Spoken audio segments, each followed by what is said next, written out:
My name is Joshua Dyer. I've been going to the Caring Place off and on since I was 9 years old, back in '99. When I became friends with the family that used to go here named the Kearns, they eventually became my parents. Took me in when my dad went to the federal penitentiary. My mom just couldn't handle life, so she chose drugs. My life was up and down, a lot of roller coaster ride, like a roller coaster ride, a lot of good things, a lot of bad things. I would come and I would go. Eventually, by the time I was 17, I began to mess my life up and get into the streets. Started using drugs and started chasing after things of this world, through material things, pleasure, money, just seeking myself instead of seeking God.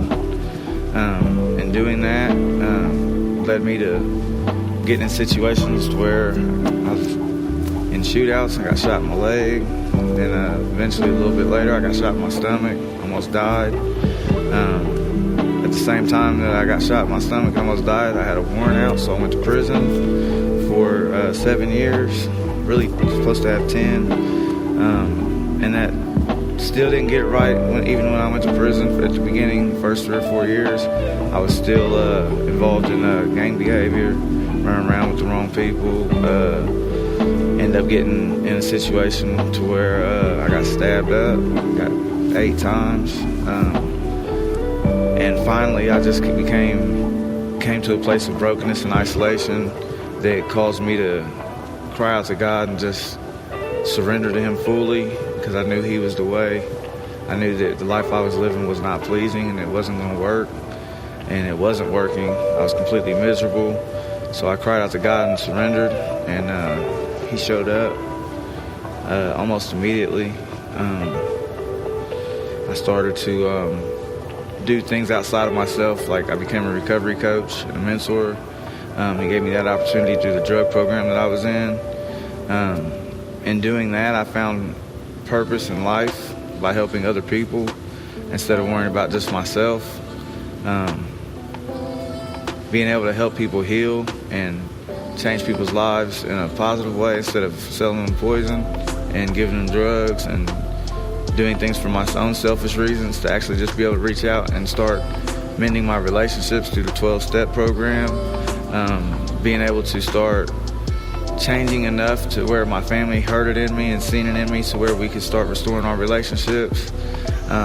Just realizing basically that life isn't about things or material things. It's about relationships and about love and about people and helping people.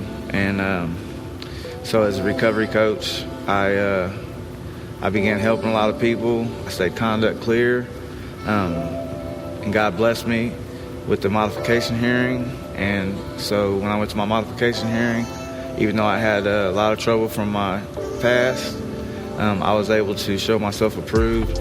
When I got my modification granted and got home, I got out on November 26th. November 27th, I came here to the Caring Place because I knew that this is where God wanted me to be. I knew this was where He was at.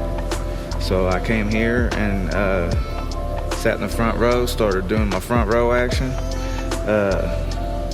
I've been seeking Him ever since. I've been here every week, and He's opened up doors for me now to where I have a job. I'm about to have my son come live with me, get my own place, and to just be able to start letting God use me wherever He needs me at. That's why I'm here. I'm just thankful to be able to be a part of a church that is open to helping me and to helping me to restore my life and re-enter society, and is willing to not look at my past, but look at the potential I have for my future and to see the real me instead of who I used to be. So I'm just here waiting to see where God's going to need me at and where He's going to use me at, and just trying to be helpful.